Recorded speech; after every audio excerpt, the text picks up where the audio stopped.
आज नगरसेवक हा नागरिकांचा सेवक हे पद आहे.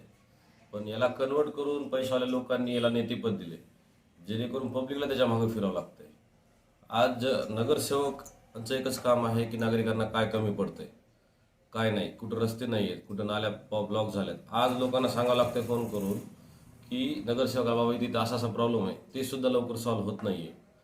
दुसरी गोष्ट, एका ठिकाणी काही ठिकाणी एवढा त्रास होतोय नागरिकांना की नागरिकांनी उमेदवाराच्या घरी सुद्धा गेले तर उमेदवार भेटायला तयार नाही, फोन उचलायला तयार नाहीत. आणि दुसरी गोष्ट, मी सुशिक्षित असून मला कुठेतरी असं वाटलं, मला पण विरोध झाला, सुशिक्षित आहेस, तू शिकलेला आहेस, तुझं काम नाही आहे राजकारण, तू जॉबकडे जा, तू बिझनेसकडे वळ. पण मी त्यांना एकच बोललो की आज जनसेवक आहे मी, मला तेच नगरसेवकमध्ये कन्वर्ट करायचे, जेणेकरून लोकांची सेवा करण्यात येईल. न म्हणजे नळ, र म्हणजे रस्ते, नाल्या, गटार, या गोष्टी, तीनच गोष्टी जर आणि लाईट, या गोष्टी जर नगरसेवकाने सांभाळल्या तर जनतेला, मायबापाला काही गरज नाही. त्यामध्ये आरोग्य सेवक असेल. आज 8 वर्षानंतर निवडणुका आल्यात. निवडणुका आल्यानंतर पैशाचा एवढा म्हणजे एक प्रकारचा एवढा कोसळा पैसा वार्डामध्ये, वार्ड क्रमांक 4 मध्ये. त्यामध्ये एक मी सामान्य कुटुंबातला सुशिक्षित उमेदवार बाहेर आलोय का, की कुठंतरी जनतेला न्याय भेटावा, सुशिक्षित मुलांना न्याय भेटावा, सुशिक्षित जनतेला न्याय भेटावा. मी जाहीरनामा धनशक्ती विरुद्ध जनशक्ती यामुळे काढलाय की 5 वर्षातून एकदा यायचं, धनवर्षाव करायचा आणि 5 वर्ष तोंड नाही दाखवायचं. यावेळी जनतेने एकच दाखवा सगळ्या धनवाल्यांना की जनशक्ती जर मागं आली, जनशक्ती ताकद दाखवली तर कोणत्याही पैशावाला हा या ठिकाणी नगरसेवक होऊ शकत नाही. या ठिकाणी सामान्य घरातला जनसेवकच नगरसेवक होऊ शकतो. आणि जनता मायबापाला हीच विनंती आहे की हे इलेक्शन जर तुम्ही एका सामान्य कुटुंबातल्या सुशिक्षित उमेदवाराला निवडून दिलं तर इथून पुढे जनसेवक पैदा होतील, नाही तर जनसेवकाचा जन्मही होणार नाही. जनतेने जर मला संधी दिली तर त्यामध्ये पाणी टंचाई आलं, जे की 8-8 दिवसाला पाणी येते, लोकांना 3 ते 4 दिवसामध्येच पाणी संपलं जाते, ते की स्टोअर करून ठेवावं लागते.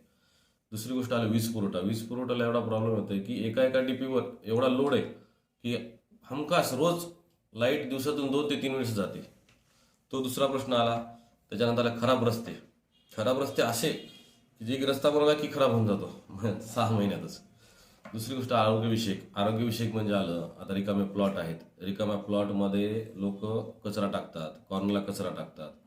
त्यावर प्रतिबंध घालणं, नागरिकांना प्रबोधन करणं, सोबत घंटागाड्या बोलून घेणं, घंटागाड्याच्या अवेलेबल करणं. दुसरं आलं वैद्यकीय समस्या म्हणजे काही झोपडपट्टी असेल, इस्लाम एरिया असेल, ज्या ठिकाणी ॲम्ब्युलन्स पोहोचू शकत नाही.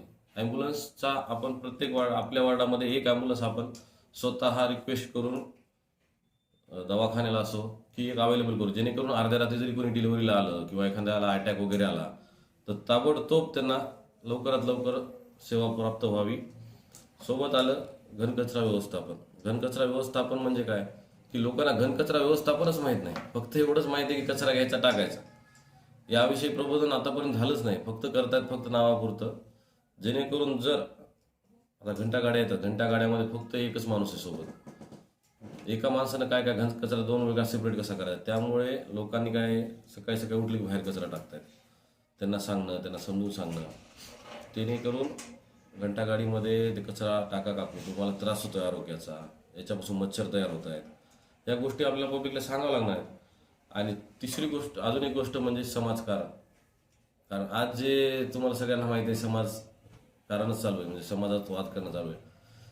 तर सुशिक्षित उमेदवार असून हे मी करतो की मला समाजवाद करायचा नाही आहे, मला फक्त समाज सेवा करायची.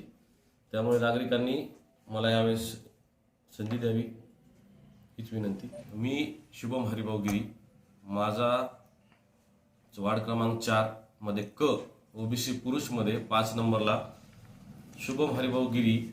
माझी निशाणी आहे पाकिट.